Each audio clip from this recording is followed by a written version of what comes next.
In the brutal heat of Afghanistan's Helmand province, where the Taliban's bullets whistled through the air like deadly promises, nobody expected the smallest person in the unit to become the hero of the day. They called her Doc with a mixture of respect and doubt. Respect for her medical training, doubt for her 5'3" frame that seemed too fragile for the unforgiving battlefield. Sarah Martinez had heard the whispers since the day she joined a special operations unit. She won't last a week in the field. What happens when she has to carry a wounded SEAL? The brass has lost their minds putting her with our boys. But on that scorching Tuesday morning in September, when 3 Navy SEALs lay bleeding in a Taliban kill zone, with enemy fire raining down from 3 directions, those same doubters would watch in stunned silence as the medic they claimed would fail did the impossible. This is the story of how a determined woman proved that courage doesn't come in a standard size, and how sometimes the person everyone underestimates becomes the one everyone depends on to make it home alive. Sarah Martinez had always been small, but she had never let that stop her from dreaming big. Growing up in a working-class neighborhood in San Antonio, Texas, she watched her father struggle to make ends meet as a mechanic, while her mother worked double shifts as a nurse at the local hospital. It was her mother's stories about saving lives that first planted the seed of wanting to help others, but it was her own stubborn determination that made her believe she could do it in the most dangerous places on Earth. When Sarah announced at 18 that she wanted to join the Navy and become a combat medic, her family thought she had lost her mind. Her father, a man who rarely showed emotion, actually cried the night she told them. Her mother, who understood better than anyone the weight of holding someone's life in your hands, simply held her daughter close and whispered, "If this is what you want, Mija, then you better be the best damn medic they've ever seen." The road to becoming a Navy medic was brutal. The training pushed every recruit to their physical and mental limits. But for Sarah, it felt like the instructors had special attention reserved just for her. While her male counterparts struggled with the medical procedures and drug calculations, Sarah excelled. While they breezed through the physical challenges, she had to fight for every pull-up, every mile run, every obstacle course completion. Hospital Corpsman 3rd Class Rodriguez, her primary instructor, was a veteran of 3 deployments who had seen too many good people die because their medics weren't prepared. He was harder on Sarah than anyone else, not because he wanted her to fail, but because he knew that if she made it through, she would face doubts and challenges that none of her male colleagues would ever experience. "Martinez," he would bark during training exercises, "in the field, nobody cares that you're 5'3". That wounded Marine who's bleeding out doesn't care that you weigh 120 pounds. He just wants to live to see his family again. Can you make that happen or not?" Every time Rodriguez questioned her, every time he made her repeat a procedure, until her hands shook with exhaustion, Sarah thought about her mother's words. She had to be the best. Not good enough, not adequate, but the absolute best. There was no other option. The academic portion of her training came naturally. Sarah had always been smart, and medical terminology, anatomy, and emergency procedures clicked in her mind like puzzle pieces finding their perfect fit. She could recite drug dosages in her sleep, identify symptoms of shock or internal bleeding with a glance, and perform emergency surgery procedures with steady hands, even when instructors shouted conflicting orders in her ear to simulate the chaos of battle. But the physical demands nearly broke her. The gear alone weighed almost as much as she did. The standard medical kit, body armor, weapon, ammunition, and personal equipment totaled nearly 90 pounds. For someone who weighed only 120 pounds, carrying that load for miles across rough terrain, while maintaining the mental focus needed to save lives, seemed impossible. Night after night, long after the barracks had gone quiet, Sarah would sneak out to the training course with her full gear.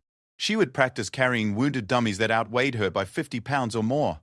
She would run the obstacle course until her muscles screamed and her lungs burned.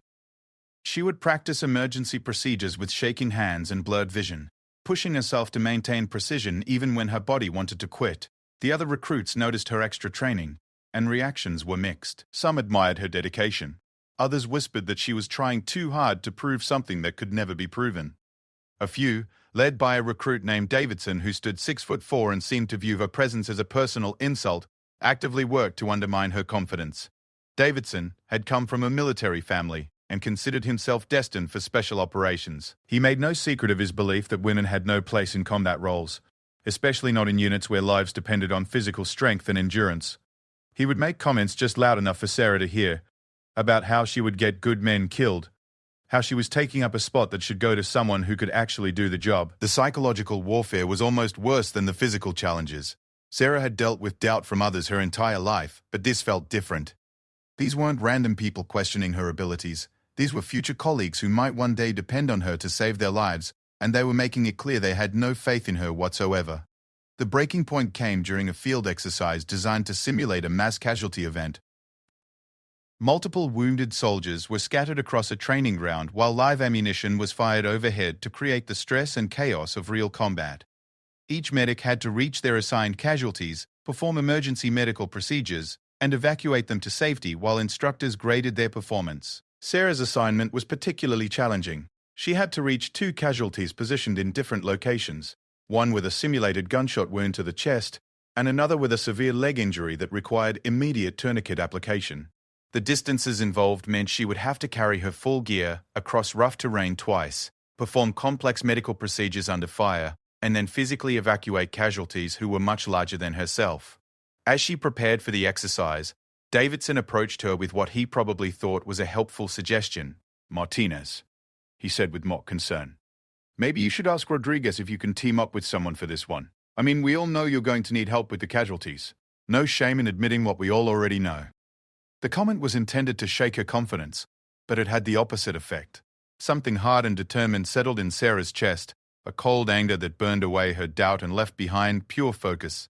She looked Davidson in the eye and spoke with a calm certainty that surprised even herself.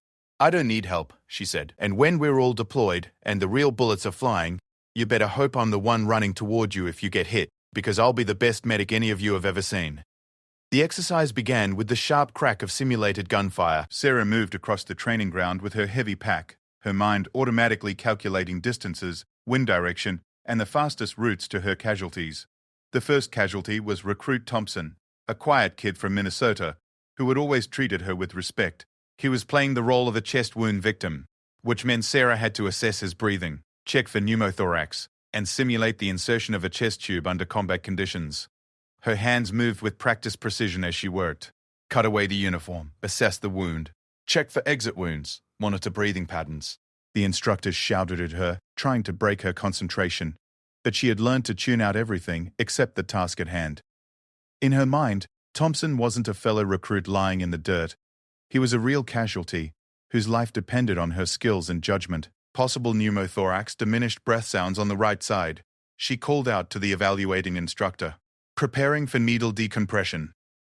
Her hands found the correct location between Thompson's ribs, and she simulated the procedure that would save his life in a real situation.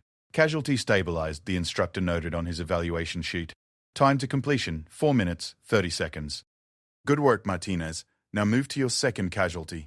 The second location was 300 yards away, across broken ground.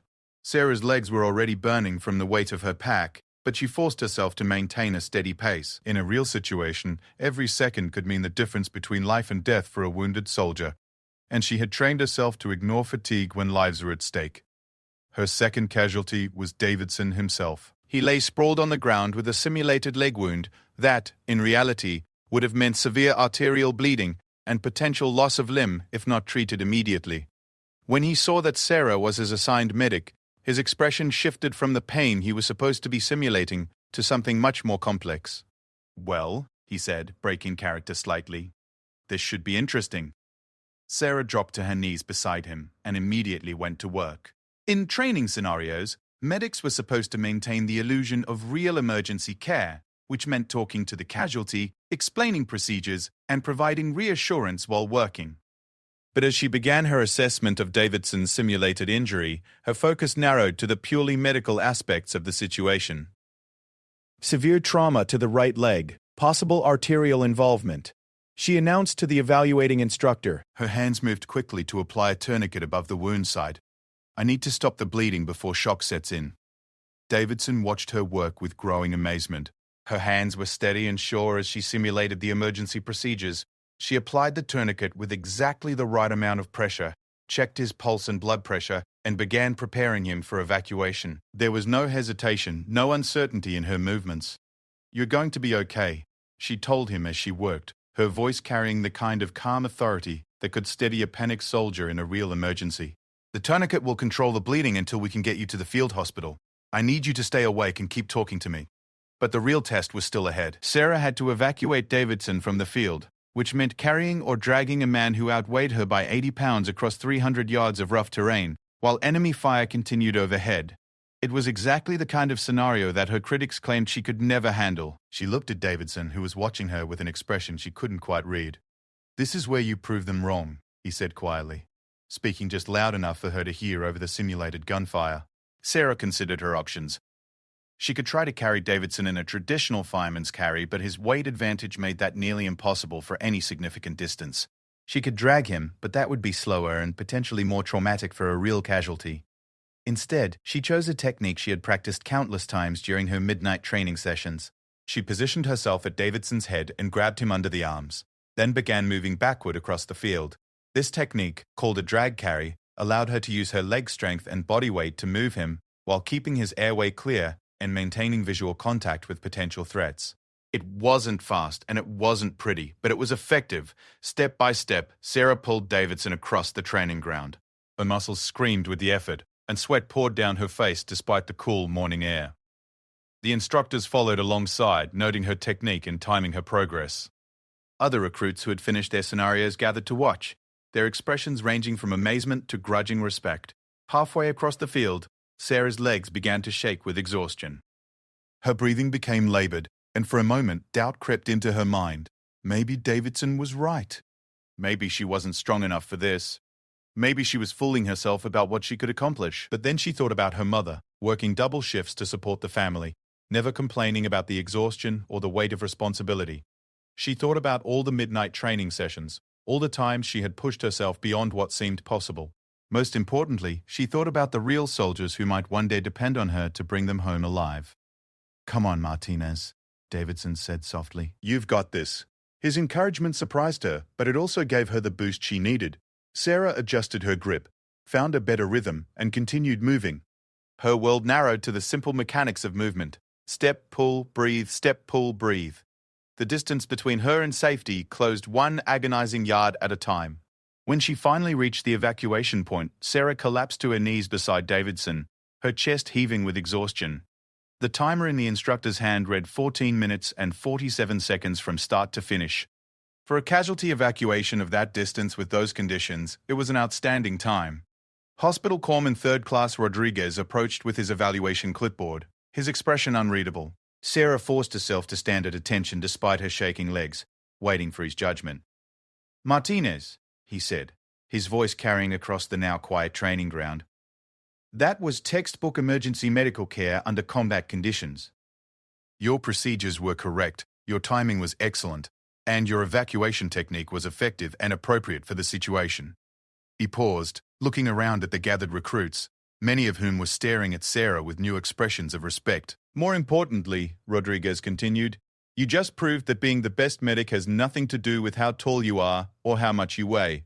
It has everything to do with how well you know your job and how determined you are to save lives." Davidson pulled himself to a sitting position, no longer playing the role of an injured soldier. He looked up at Sarah with something that might have been admiration. "I owe you an apology," he said, "and if I'm ever bleeding out in some godforsaken place, I hope you're the one running toward me." As Sarah gathered her gear and prepared to move on to the next phase of training, she realized that something fundamental had changed.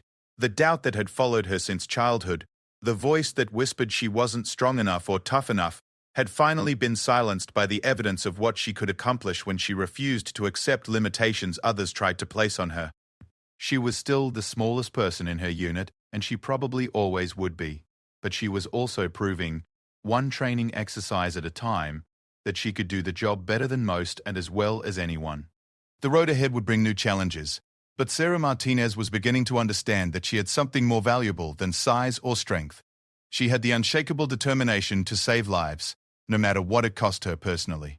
The whispers about her abilities didn't stop entirely, but they began to change. Instead of questioning whether she could handle the job, people began to wonder just how far her determination would take her. Sarah didn't know it yet, but those questions would be answered in the mountains of Afghanistan, where 3 wounded Navy SEALs would stake their lives on her ability to do the impossible. 6 months after graduation from medic school, Sarah Martinez found herself standing on the tarmac at a forward operating base in Afghanistan, watching the sunrise paint the Hindu Kush mountains in shades of gold and crimson. The beauty of the landscape was deceptive. These mountains held dangers that could kill the unwary, in 100 different ways, from Taliban ambushes to improvised explosive devices, to the simple but deadly challenge of surviving in one of the most unforgiving environments on Earth. She had volunteered for deployment with a Special Operations Unit after finishing at the top of her medic class, much to the surprise of her commanding officers. Most new medics requested assignment to safer positions, usually attached to larger units with better protection and more predictable missions. But Sarah had not spent 2 years pushing herself beyond her limits just to play it safe when real lives were at stake. The unit she was joining had a reputation that preceded them. Task Force Razor was composed of Navy SEALs, Army Rangers, and Marines who specialized in high-risk missions deep in enemy territory. They were the people who went places where regular forces couldn't operate, who took on missions that required perfect execution under impossible conditions. They were also known for being extremely selective about who they allowed into their tight-knit brotherhood. Sarah's arrival at Forward Operating Base Chapman was met with the same mixture of curiosity and skepticism she had encountered throughout her career. The difference was that now the stakes were real. These weren't training exercises where mistakes could be corrected and lessons learned without permanent consequences. Out here, beyond the relative safety of the main base, medical errors could mean the difference between a soldier going home to his family or going home in a flag-draped coffin. Chief Petty Officer Marcus Stone was her new team leader, a veteran of 7 deployments who had seen more combat than most people could imagine. He was a man of few words who believed that actions spoke louder than any amount of talking, and he had serious reservations about having an untested medic attached to his unit, especially one whose physical capabilities remained questionable despite her impressive academic record. "Martinez," he said during their first meeting, "I don't care what your test scores were back in the States. Out here, the only thing that matters is whether you can keep my men alive when everything goes to hell. These SEALs have been working together for 3 years. They trust each other with their lives every single day, and they're not going to trust you until you prove you belong here." The rest of the team was equally reserved in their initial assessment of their new medic. Petty Officer First Class Jake Morrison was the team's communications specialist, a quiet man from Oregon who had joined the Navy after his younger brother was killed in the 9/11 attacks. Petty Officer First Class Carlos Vega was their demolitions expert, a former gang member from Los Angeles who had found purpose and brotherhood in the military. Petty Officer Second Class David Chen was their sniper, a methodical and precise soldier who approached every mission with mathematical attention to detail. These men had seen medics come and go over the years. Some had been competent but couldn't handle the psychological stress of constant danger. Others had been brave but lacked the technical skills needed to save lives under combat conditions. A few had been excellent at their jobs but couldn't keep up with the physical demands of special operations missions that might require running through mountains for hours while carrying full combat loads. Sarah understood that she was starting from zero in terms of credibility with her new team. Everything she had accomplished in training meant nothing until she proved herself in the field, and she was determined to show these elite warriors that she deserved to stand beside them. Her first mission came just 3 days after her arrival. Intelligence reports indicated that a high-value Taliban leader was meeting with foreign fighters in a compound about 20 miles from the base. The mission was supposed to be a quick insertion, a lightning raid to capture or eliminate the target, and a rapid extraction before enemy reinforcements could arrive. As the team prepared their gear, Sarah double-checked her medical supplies with the kind of obsessive attention to detail that had been drilled into her during training. She carried everything needed to handle traumatic injuries in the field: blood clotting agents, tourniquets, chest seals, airway management tools, emergency surgery equipment, and enough morphine and other pain medications to treat multiple severe casualties. The helicopter insertion went smoothly, with the team fast roping into a landing zone about 2 miles from the target compound. The plan called for them to move through the mountains under cover of darkness, conduct the raid at dawn, and be back at the extraction point before full daylight made them vulnerable to enemy observation. For the first few hours, the mission proceeded exactly as planned. The team moved through the rocky terrain with practiced silence, their night vision equipment allowing them to navigate safely in the darkness. Sarah found herself working harder than the others to maintain the pace, her shorter legs requiring more steps to cover the same distance, but she kept up without complaint. It was when they reached the observation point overlooking the target compound that everything started to go wrong. Chen, who was providing overwatch with his sniper rifle, spotted movement that wasn't supposed to be there. Instead of the expected small group of Taliban fighters, the compound was crawling with armed men. What was supposed to be a meeting of 5 or 6 people had turned into a gathering of at least 30 enemy combatants, including several who appeared to be foreign fighters with more advanced training and equipment than typical Taliban forces. Chief Stone made the decision to abort the mission, The odds had shifted from challenging but manageable to potentially suicidal, and he wasn't willing to risk his team's lives for a target that had become significantly more dangerous than anticipated. But as the team began to withdraw from their observation position, they discovered that they had been spotted. Enemy fighters were moving through the mountains to surround them, using knowledge of the local terrain to cut off their escape routes. The first shots came from 3 different directions simultaneously, indicating that the Taliban had set up a coordinated ambush. Bullets ricocheted off the rocks around the team's position, forcing them to take cover behind whatever protection they could find in the barren landscape. "Contact, contact, contact!" Morrison shouted into his radio, calling for immediate helicopter support.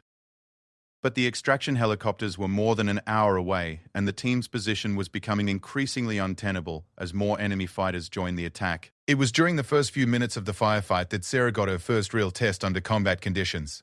Vega, who was providing covering fire with his automatic weapon, suddenly cried out and dropped behind his rock cover, clutching his right shoulder where blood was already beginning to seep through his uniform. "Medic," Stone called out, though Sarah was already moving before he finished the word. Crossing the open ground between her position and Vega's location meant exposing herself to enemy fire, but Sarah didn't hesitate. She had trained for exactly this scenario countless times, and her body moved automatically through the procedures she had practiced until they became muscle memory. She reached Vega in a low crawl, keeping as much rock between herself and the enemy positions as possible. The wound was immediately obvious. A bullet had struck him in the right shoulder, and while it didn't appear to have hit any major arteries, the bleeding was significant and needed immediate attention. "Talk to me, Vega," she said as she quickly assessed the injury. "Can you feel your fingers? Can you move your arm?" "Yeah, I can move it," he replied through gritted teeth. "Hurts like hell, but I can still fight." Sarah's hands worked quickly to control the bleeding and determine the extent of the damage. The bullet had passed through the muscle tissue of his shoulder without hitting bone or major blood vessels, which meant that with proper field treatment, Vega could continue to function effectively. She applied a pressure bandage to the wound and gave him an injection of morphine for the pain. The entire treatment took less than 3 minutes, but during those 3 minutes, she was completely focused on her patient, tuning out the sounds of gunfire, and shouted commands that filled the air around their position. "You're going to be fine," she told Vega as she secured the bandage. "The wound is clean, and there's no major damage. You can keep fighting if you need to, but try to favor that arm." Vega looked at her with something approaching amazement. "That's it? I'm good to go?" "You're good to go," Sarah confirmed. "Just don't do anything stupid."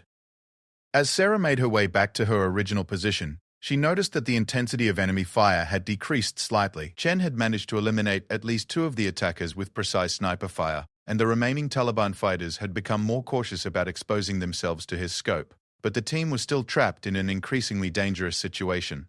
The enemy had superior numbers and better knowledge of the terrain, and their ammunition supplies wouldn't last forever in a sustained firefight. It was then that Chief Stone made a decision that would test every member of his team to their limits. Rather than waiting for the extraction helicopters and hoping they could hold their position long enough to be rescued, he decided to break contact and move to an alternative extraction point several miles away, through terrain that the Taliban would have a harder time covering effectively. The movement would be extremely dangerous, requiring the team to cross open ground while potentially under observation by enemy forces. But staying in their current position was becoming impossible, as more Taliban fighters continued to arrive and set up positions around them. "We're moving in 2 minutes, Stone announced. "Morrison, you call in the new extraction coordinates. Chen, you provide overwatch for as long as possible, then follow our route. Vega, how are you feeling?" "Ready to move, Chief," Vega replied, though Sarah could see that he was still in significant pain despite the morphine. "Martinez," Stone said, looking directly at Sarah. "This is where we find out what you're made of. We're going to be moving fast through bad terrain, and there won't be time to stop if someone needs help. Can you handle it?" Sarah met his gaze without flinching. "I can handle it, Chief."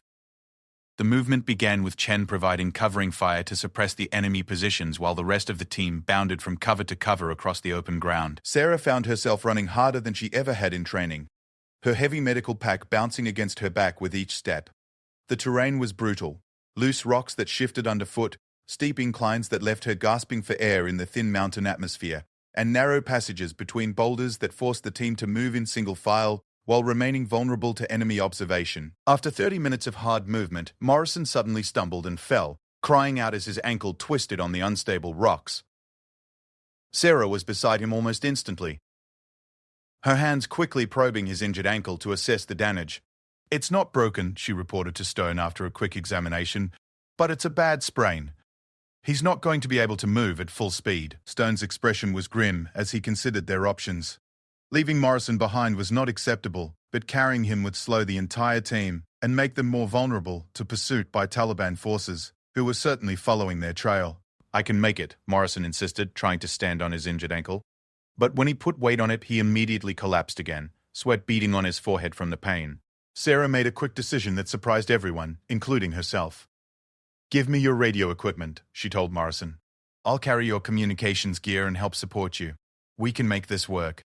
"Martinez, that's an extra 40 pounds on top of your medical equipment," Stone pointed out. "Are you sure you can handle it?" "I'm sure," Sarah replied, already transferring Morrison's radio and communications equipment to her own pack. "Let's move." For the next 2 hours, Sarah helped Morrison navigate the treacherous mountain terrain while carrying nearly her own body weight in equipment. She positioned herself on his uninjured side, allowing him to lean on her for support, while using her own strength to help him maintain his balance on the unstable rocks. The pace was exhausting, and several times Sarah felt like her legs were going to give out entirely. Her back ached from the weight of the extra equipment, and her lungs burned in the thin air. But she kept thinking about what Chief Stone had said.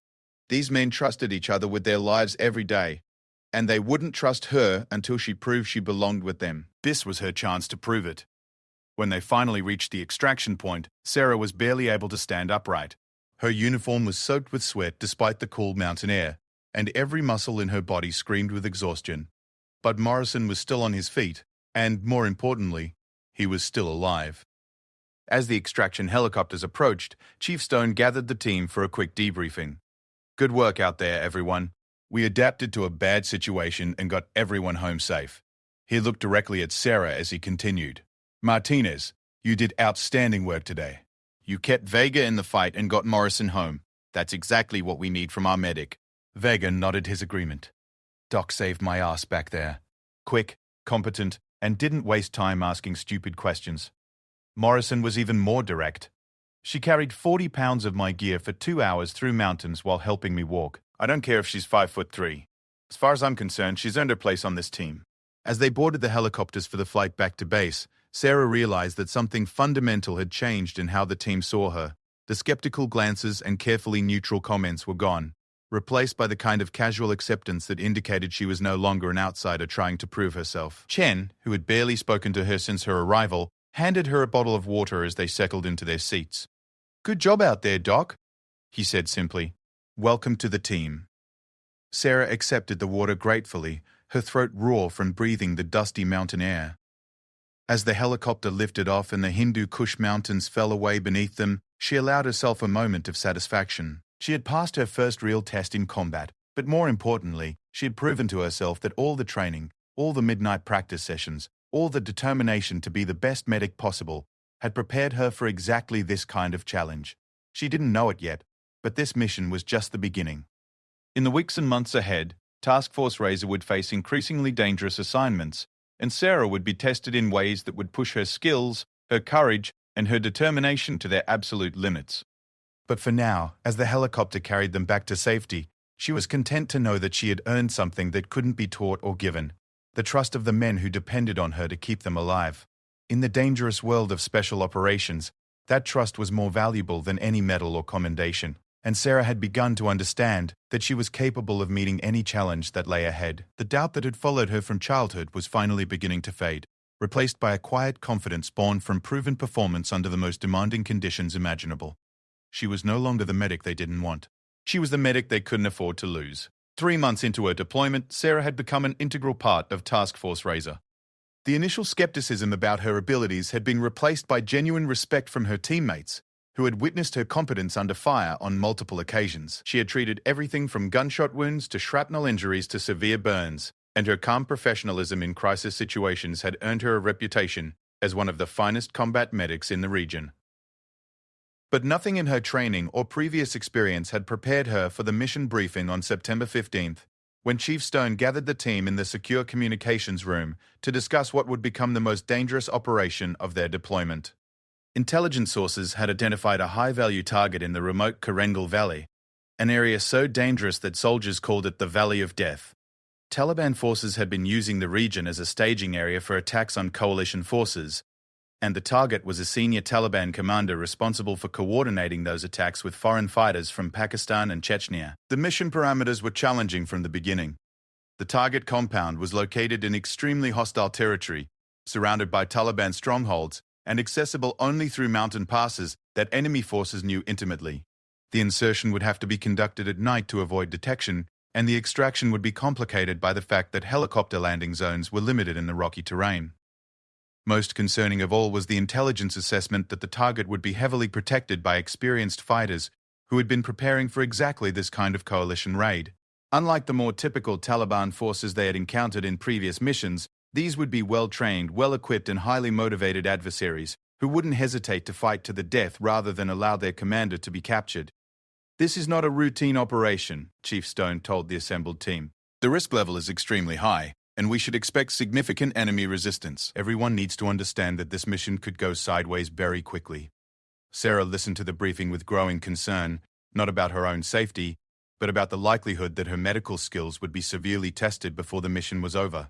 She had learned to read the subtle signs in her teammates' faces, and she could see that even these veteran special operations warriors were treating this mission with unusual seriousness.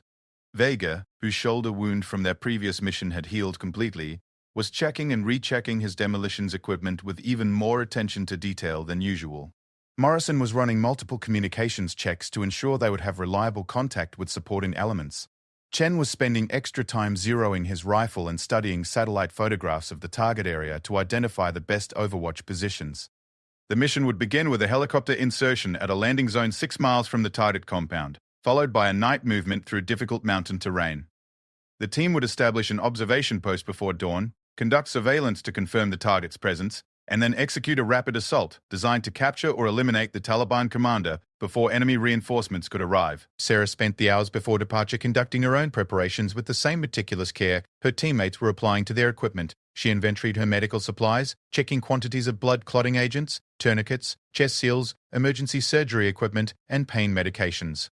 She reviewed emergency procedures for treating multiple casualties simultaneously, practiced techniques for providing medical care while under fire, and mentally rehearsed the steps needed to stabilize critical injuries in the field. Most importantly, she thought carefully about how she would prioritize multiple casualties if the situation arose.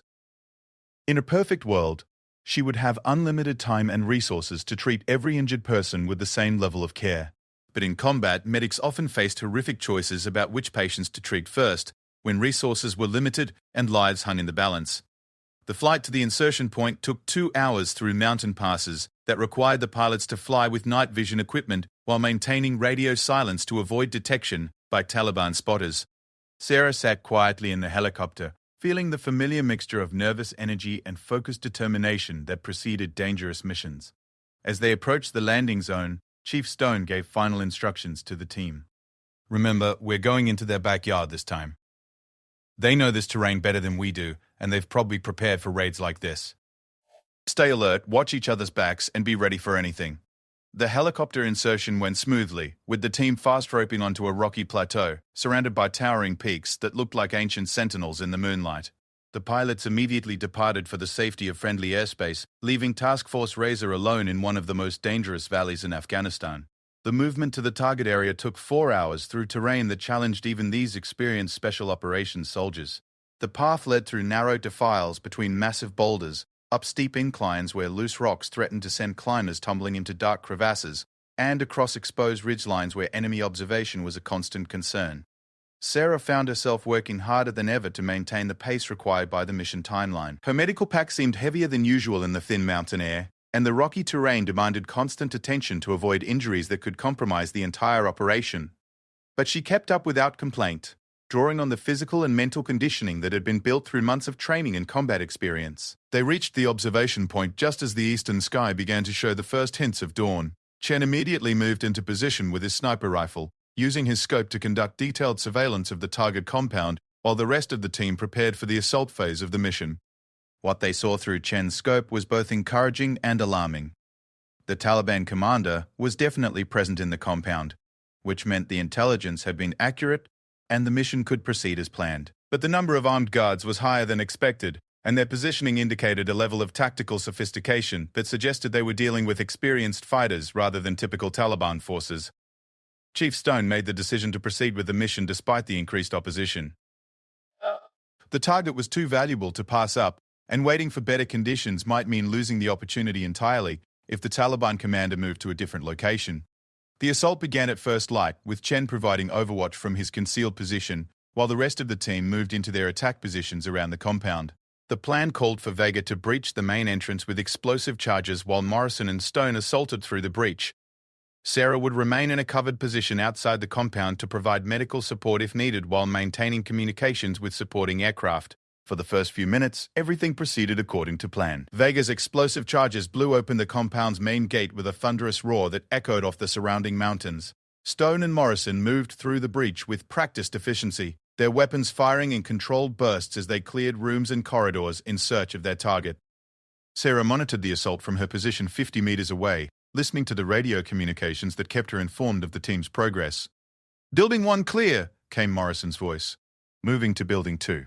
Seconds later, Stone's voice. "Target acquired. Target acquired. We have him." But then everything went wrong at once. The Taliban had prepared a more sophisticated defense than anyone had anticipated. As Stone and Morrison moved to secure their prisoner, hidden fighters opened fire from concealed positions around the compound. Chen's overwatch position came under attack from multiple directions, forcing him to abandon his sniper rifle and fight for survival with his sidearm. Vega, who was providing security at the compound entrance, was caught in a crossfire between enemy positions he hadn't known existed. The radio exploded with urgent calls for help. "Contact, contact, contact! We're taking heavy fire from all sides." Morrison's voice was strained with the effort of fighting while communicating. "Chen, can you provide overwatch?" "Chen, respond." Chen's voice came back weak and shaky. I'm hit bad. Can't maintain position." Sarah's training kicked in automatically. She was already moving toward the compound before Chief Stone's order came through the radio. "Martinez, we need you up here now. Multiple casualties, urgent surgical." Running toward the compound meant crossing 50 meters of open ground while enemy bullets kicked up dust all around her. Sarah had done this before, but never under such intense fire from so many different directions. She sprinted in a zigzag pattern, using every piece of cover available while keeping her medical pack secure, and her mind focused on the treatment priorities she would face when she reached her wounded teammates. She made it to the compound entrance where Vega was crouched behind a section of destroyed wall, blood streaming from a wound on his left leg. "Doc, thank God you're here," he said through gritted teeth. "I took one in the leg, but I can still fight." Chen's up on the ridge, and he sounds bad. Sarah quickly assessed Vega's wound while bullets continued to crack overhead. The injury was serious, but not immediately life-threatening. A bullet had passed through the muscle of his thigh without hitting the bone or major blood vessels. She applied a pressure bandage and gave him an injection for pain relief. "You're good to go," she told him, "but favor that leg. Where's Chen?" Vega pointed to a rocky outcrop 200 meters away where Chen had established his sniper position. "He's up there, but the Taliban have him pinned down." "I don't know how badly he's hurt." Sarah looked at the distance she would have to cross to reach Chen. 200 meters of broken ground, uphill, while under fire from multiple enemy positions. It was exactly the kind of scenario that her critics had claimed she could never handle. A casualty evacuation under the worst possible conditions, requiring both physical strength and tactical skill. But there was no time for doubt. Chen was wounded and trapped, and every minute of delay increased the chance that he would bleed to death on that mountainside. "Cover me," she told Vega, then began the most dangerous run of her life. The route to Chen's position took her through a nightmare of enemy fire and difficult terrain.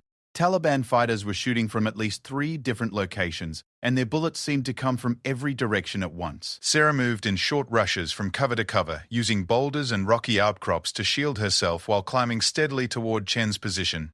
Halfway up the slope, she heard Chen's voice on the radio, weak and getting weaker. "Doc, I don't think I'm going to make it. Lost a lot of blood." "Hold on, Chen," she replied, breathing hard from the climb and the adrenaline. "I'm almost there. Stay with me." When she finally reached Chen's position, what she found was worse than she had feared. He had taken a bullet to the abdomen that had caused severe internal bleeding, and he was showing signs of shock that indicated his condition was rapidly becoming critical. Without immediate treatment, he would die within minutes. But treating Chen meant exposing herself to the enemy fire that had him pinned down in the first place. The Taliban fighters who had wounded him were still actively shooting at his position, and standing up to provide medical care would make her an obvious target. Sarah made a split-second decision that defined everything about her character and her commitment to her teammates. She positioned herself between Chen and the enemy positions, using her own body to shield him while she worked to save his life. Her hands moved with practiced precision as she assessed the wound, controlled the bleeding, and prepared to stabilize him for evacuation. The bullet had caused significant internal damage, but the entry and exit wounds told her that major organs had been missed. With proper treatment, Chen could survive, but he needed surgery soon. She worked quickly to insert an intravenous line and begin fluid replacement to combat shock. She applied pressure bandages to both the entry and exit wounds and gave Chen medications to support his blood pressure and manage his pain. All the while, Taliban bullets continued to crack overhead, some passing close enough that she could feel the heat of their passage. "How bad is it, Doc?" Chen asked weakly. "You're going to be fine," Sarah replied, with a confidence she didn't entirely feel. "But I need to get you out of here and to a field hospital. Can you move if I help you?" Chen tried to sit up, then fell back with a groan. "I don't think so. Everything's spinning." Sarah looked down the mountainside toward the compound where Stone, Morrison, and Vega were still engaged in heavy fighting with Taliban forces. She looked at Chen, whose life was literally in her hands. She thought about the distance to the extraction point and the time it would take to carry him there. Then she made a decision that would be talked about in special operations circles for years to come. "Chen," she said, "I'm going to carry you down this mountain. We're both going home today." Chen looked at her with amazement. "Doc, you weigh half what I do. You can't carry me 200 meters downhill while people are shooting at us." "Watch me," Sarah replied. She positioned herself to lift Chen in a modified fireman's carry that would allow her to use her legs and core strength while keeping his wounded abdomen supported. It was a technique she had practiced countless times, but never under these conditions and never with stakes this high. As she lifted Chen's 180-pound frame onto her shoulders, Sarah felt her muscles protest under the load. But she also felt something else. The absolute determination that had carried her through every challenge she had faced since childhood. She was not going to let Chen die on this mountain. She was not going to fail her teammate when he needed her most. The descent began with Sarah moving carefully from cover to cover while carrying Chen's full weight. Taliban fighters continued to shoot at them, but her movement pattern and use of terrain made her a difficult target. Step by step, boulder by boulder, she made her way down the mountainside toward the compound where her other teammates were still fighting. The physical demands were enormous. Chen's weight, combined with her medical pack and personal equipment, meant she was carrying more than her own body weight across broken terrain while under enemy fire. Her legs shook with the effort, her lungs burned in the thin air, and sweat poured down her face despite the cool mountain morning. But she kept moving. Halfway down the slope, Chen lost consciousness from blood loss and shock. Sarah paused just long enough to check his pulse and adjust his position to ensure his airway remained clear, then continued her descent.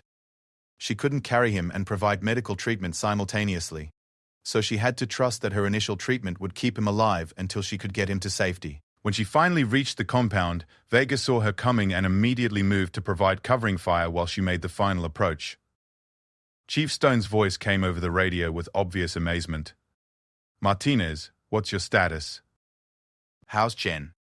"Chen's alive but critical," Sarah replied, breathing hard from the effort of the carry. "I need immediate evacuation to a field hospital. He's got internal bleeding and needs surgery." Stone appeared at the compound entrance, his expression shifting from combat focus to professional assessment as he saw Sarah with Chen on her shoulders. "Outstanding work, Martinez. Get him to the casualty collection point. Extraction is inbound." As Sarah carried Chen to the designated evacuation area, she could hear the sound of approaching helicopters that would take him to the medical care he needed to survive.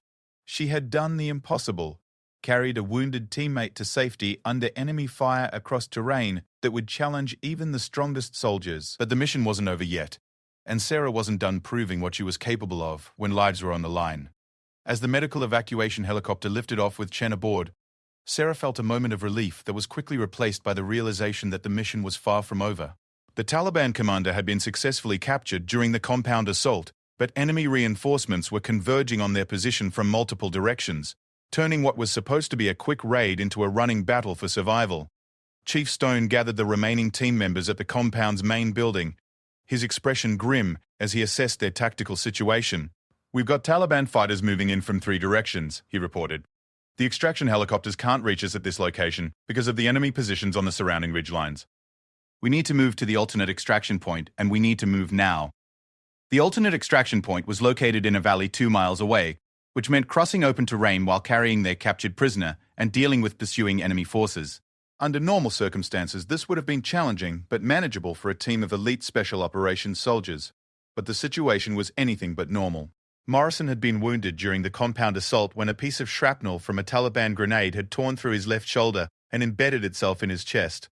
The injury was serious but not immediately life-threatening, as long as he received proper medical attention within a reasonable time frame.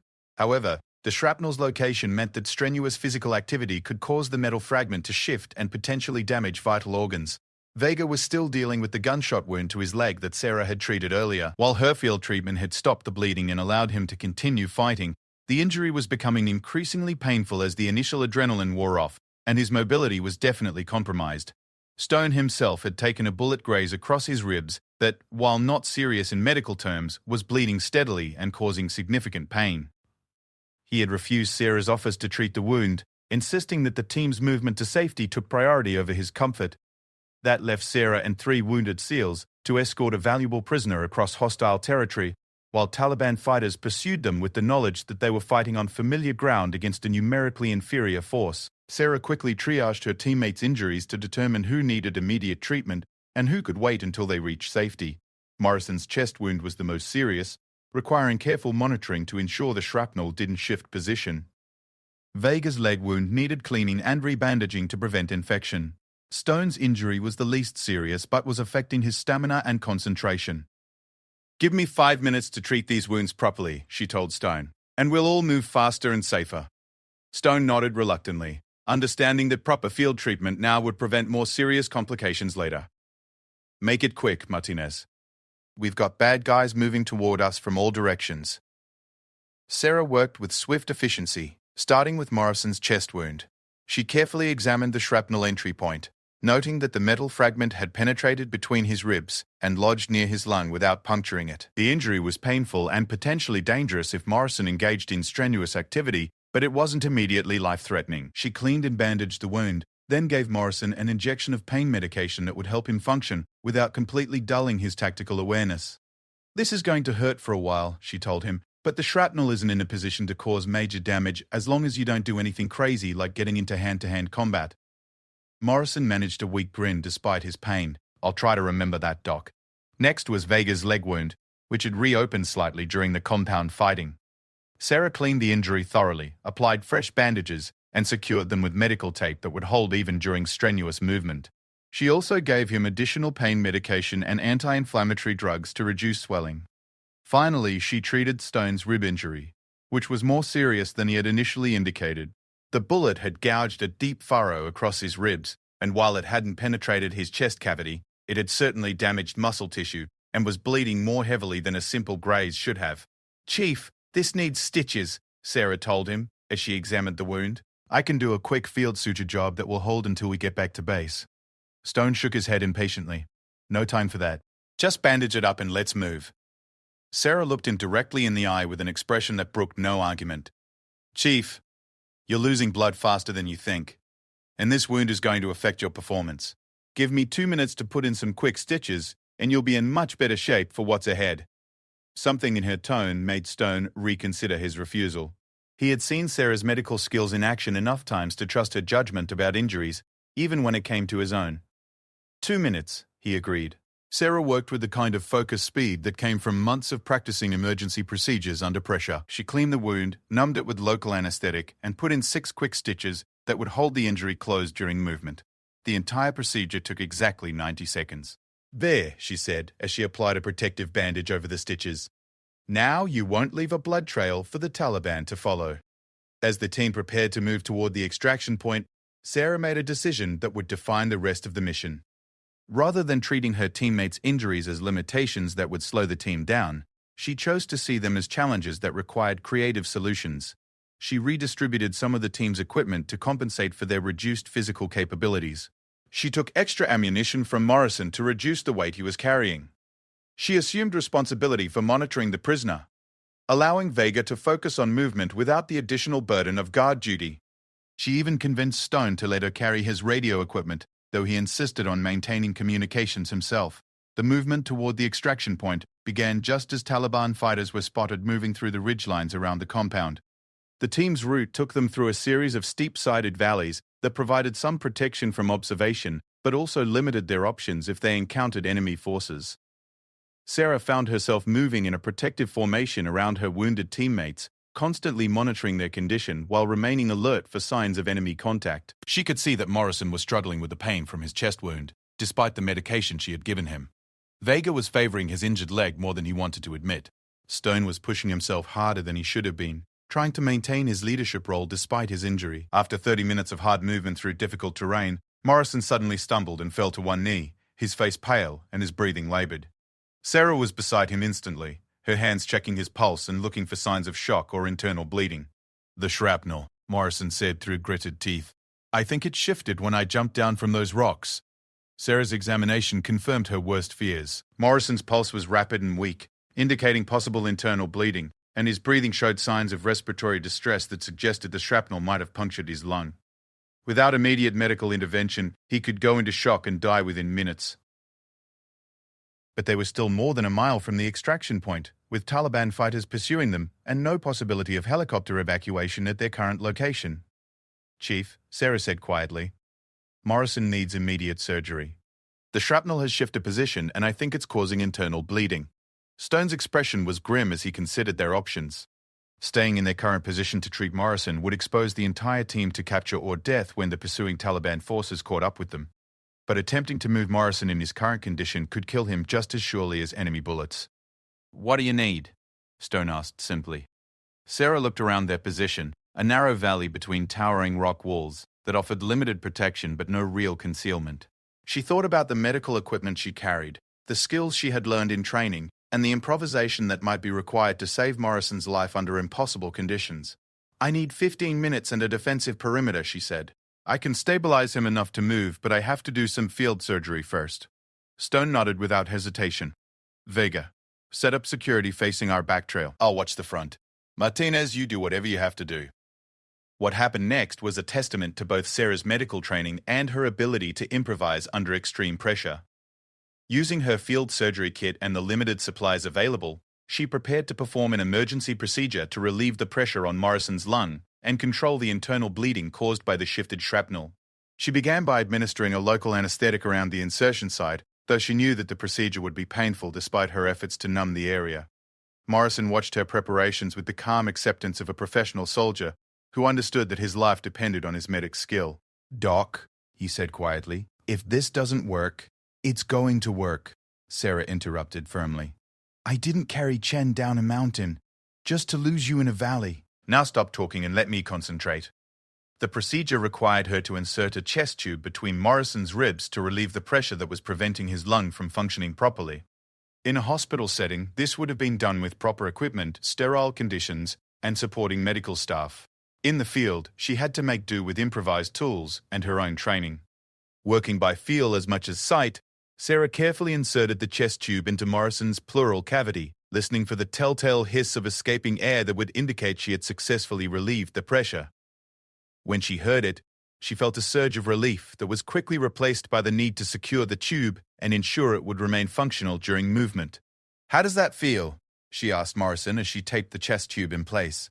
Morrison took a careful breath, then another. "Better," he said with obvious relief. "I can actually breathe again." But Sarah wasn't finished. The internal bleeding still needed to be addressed, and that required a more invasive procedure than she had ever attempted in the field. Using her emergency surgery equipment, she carefully explored the area around the shrapnel entry point, looking for the source of the bleeding. What she found was a small arterial vessel that had been nicked by the shifted shrapnel. In a hospital, this would have required microsurgery by a specialist. In the field, she had to improvise with the tools available and her own steady hands. Using surgical clips from her emergency kit, Sarah carefully clamped the bleeding vessel, stopping the internal hemorrhage that had been threatening Morrison's life. The entire procedure took 12 minutes, performed while Taliban fighters moved through the mountains around them, and enemy contact remained a constant possibility. "There," she said, as she finished securing her work with surgical tape. "The bleeding is controlled and your lungs should function normally. How do you feel?" Morrison sat up carefully, testing his breathing and movement. "Like a new man, Doc. Outstanding work."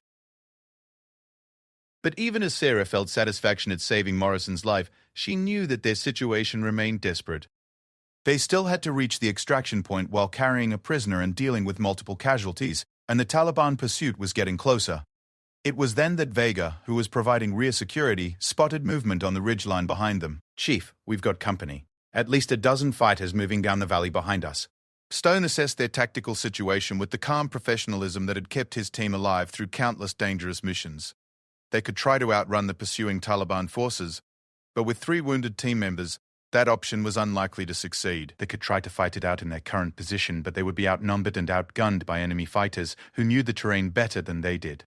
Or they could try something desperate. "How mobile am I wounded?" Stone asked Sarah. Sarah looked at her 3 patients, assessing their current condition and ability to move under stress. Morrison's emergency surgery had stabilized him, but he was still weak from blood loss and shouldn't be engaging in strenuous activity. Vega's leg wound was painful but manageable as long as he could pace himself. Stone's rib injury was the least serious but was affecting his stamina. "They can move," Sarah said, "but not fast and not far. If we're going to run for it, we need to do it now before they get any weaker." Stone made the decision that would determine whether Task Force Razor made it home alive or died in the mountains of Afghanistan. "We're going to break contact and sprint for the extraction point," he said. "It's going to be the hardest run of our lives, but it's our only chance." As the team prepared for what might be their final movement, Sarah made one last check of her teammates' condition and her medical supplies.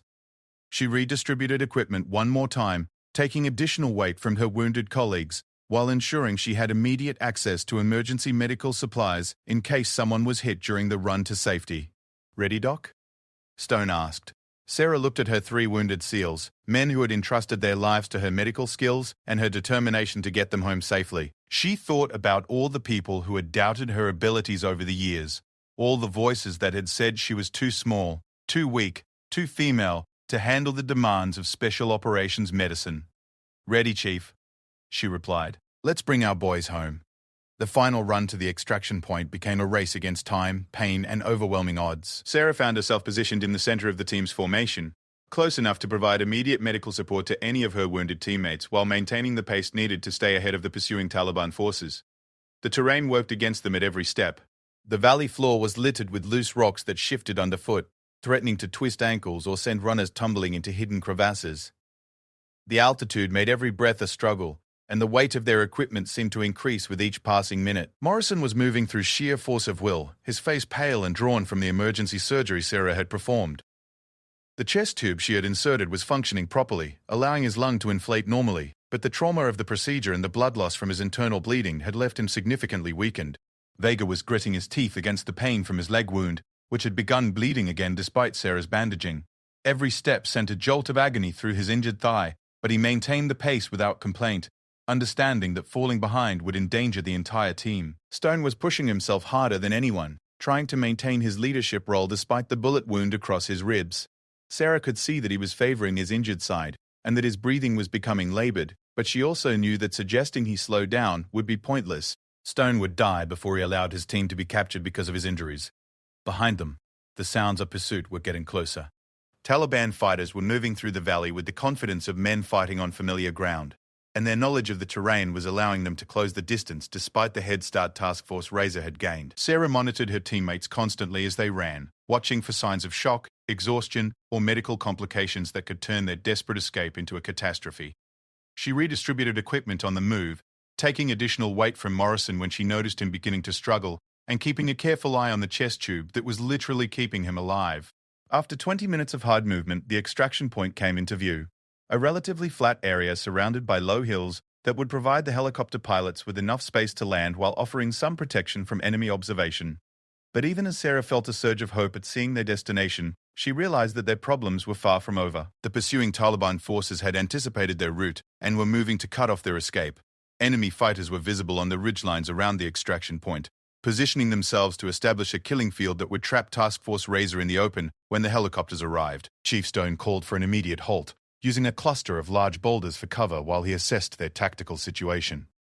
"We've got a problem," he announced grimly. "The bad guys are setting up to ambush us at the extraction point. We can't land helicopters in there until we clear those positions." Sarah looked at her wounded teammates, seeing the exhaustion and pain they were fighting to conceal. Morrison was leaning heavily against a boulder, his breathing shallow and rapid. Vega was trying to favor his injured leg without making it obvious how much pain he was in. Stone was pressing his hand against his injured ribs, and blood was beginning to seep through the bandages Sarah had applied. The tactical situation was clear to everyone. They needed to assault fortified enemy positions while dealing with multiple casualties and dwindling ammunition supplies. Under normal circumstances, it would have been a challenging mission for a full-strength team. With 3 wounded operators and limited resources, it appeared impossible. But Sarah had learned something important during her months with Task Force Razor.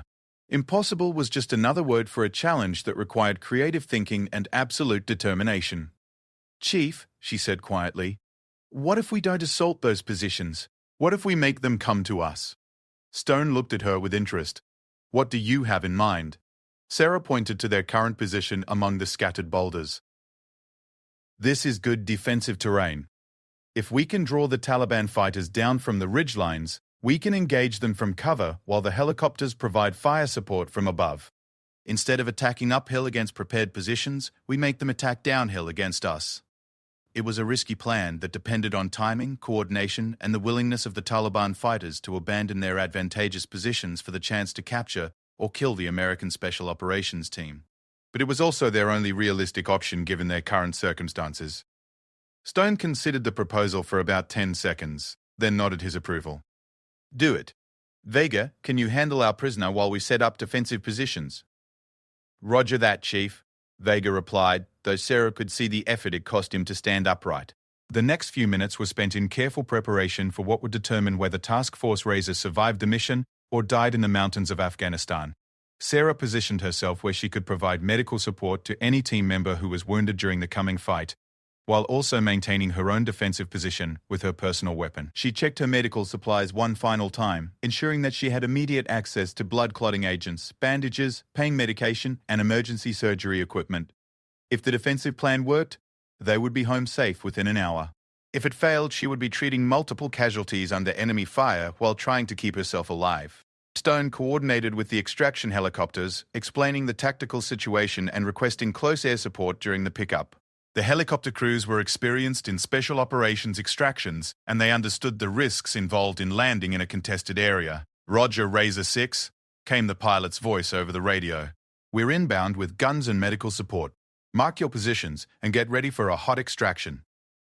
The Taliban fighters took the bait exactly as Sarah had predicted. Seeing Task Force Razor apparently pinned down among the boulders, they abandoned their defensive positions on the ridgelines and began moving down into the valley to finish off the American team. It was exactly what Stone had been hoping for. "Contact front," he called out as the first Taliban fighters came into view. "Everyone pick your targets and make your shots count." The firefight that followed was intense but brief.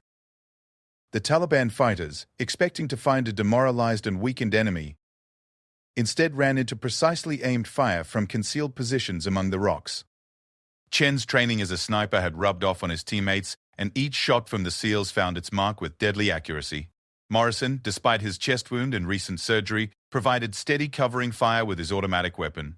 Vega, despite his injured leg, maintained security over their prisoner while contributing to the defensive fire. Stone coordinated the team's response while engaging enemy targets with his rifle. Sarah found herself in the unique position of providing medical support while simultaneously engaging in combat. When Morrison's chest wound began bleeding again from the stress of combat, she quickly applied additional pressure bandages while he continued to fire at enemy positions. When Vega stumbled from pain in his injured leg, she helped him regain his footing while keeping her own weapon ready. The arrival of the extraction helicopters changed the dynamic of the battle completely. The aircraft came in low and fast, their door gunners laying down suppressing fire that scattered the remaining Taliban fighters and cleared the landing zone. "Razor 6, this is Dustoff 7-1, came the pilot's voice over the radio. "Landing zone is secure. Get your people aboard now." The movement to the helicopters should have been a simple sprint across 50 meters of open ground. But for Sarah, it became the culmination of everything she had trained for and fought to prove throughout her career. Morrison collapsed halfway to the aircraft, his strength finally giving out from blood loss and the trauma of his wounds. Sarah was beside him instantly, but she faced an impossible choice. She could drag Morrison to safety, but that would mean abandoning Vega, who was struggling with his own injured leg and wouldn't be able to make it to the helicopter unassisted. Stone was already aboard the aircraft with their prisoner, but he was in no condition to help with casualty evacuation due to his own injuries. The helicopter couldn't wait much longer, as Taliban reinforcements were already moving toward the landing zone. It was then that Sarah made a decision that would be remembered in special operations circles for decades to come. Instead of choosing between her wounded teammates, she chose to save them both. Positioning herself between Morrison and Vega, she grabbed Morrison under one arm and Vega under the other, then began moving toward the helicopter with both wounded SEALs leaning on her for support. The combined weight of both men, plus her own equipment, was more than she had ever carried in training. But Sarah had learned that determination could overcome limitations that seemed absolute. Step by step, she moved across the landing zone with her two wounded teammates. Morrison was barely conscious from blood loss. Vega was fighting to stay on his feet despite the agony from his leg wound, and Sarah was carrying them both through sheer force of will. The helicopter crew members reached out to help as the trio approached the aircraft, grabbing Morrison and Vega and pulling them aboard while Sarah collapsed against the helicopter's doorframe, her strength finally exhausted by the effort of the evacuation. As the aircraft lifted off and the mountains of Afghanistan fell away beneath them, Chief Stone looked at Sarah with an expression that combined amazement, gratitude, and profound respect. "Martinez," he said over the noise of the helicopter engines, "I've served with a lot of medics over the years, but I've never seen anything like what you just did. You saved all three of us." Sarah looked at her teammates, who were already receiving advanced medical care from the helicopter's flight medics. Morrison's color was improving as IV fluids replaced the blood he had lost. Vega was finally able to relax as proper pain medication took effect. Stone was allowing a flight medic to properly clean and bandage his rib wound. They were all going home alive, and that was the only thing that mattered. During the flight back to base, Sarah had time to reflect on the mission and what it meant for her career and her sense of self-worth. She had faced every challenge that could be thrown at a combat medic: multiple casualties, complex medical procedures under fire, physical demands that pushed her beyond her limits, and tactical situations that required both medical expertise and combat skills. More importantly, she had proven something that went far beyond her own personal validation. She had demonstrated that excellence in special operations medicine had nothing to do with gender, size, or physical strength, and everything to do with skill, determination, and an absolute refusal to give up when lives were at stake. When they landed at the field hospital, Sarah remained with her teammates through the initial medical evaluations and treatment. Morrison required surgery to properly remove the shrapnel and repair the internal damage, but the emergency procedures she had performed in the field had saved his life. Vega needed extensive cleaning and suturing of his leg wound, but there would be no permanent damage. Stone's rib injury was more serious than he had admitted, but proper treatment would have him back to full duty within weeks. As Sarah finally prepared to leave the hospital and return to her quarters, Chief Stone called her aside for a private conversation. "Martinez," he said, "I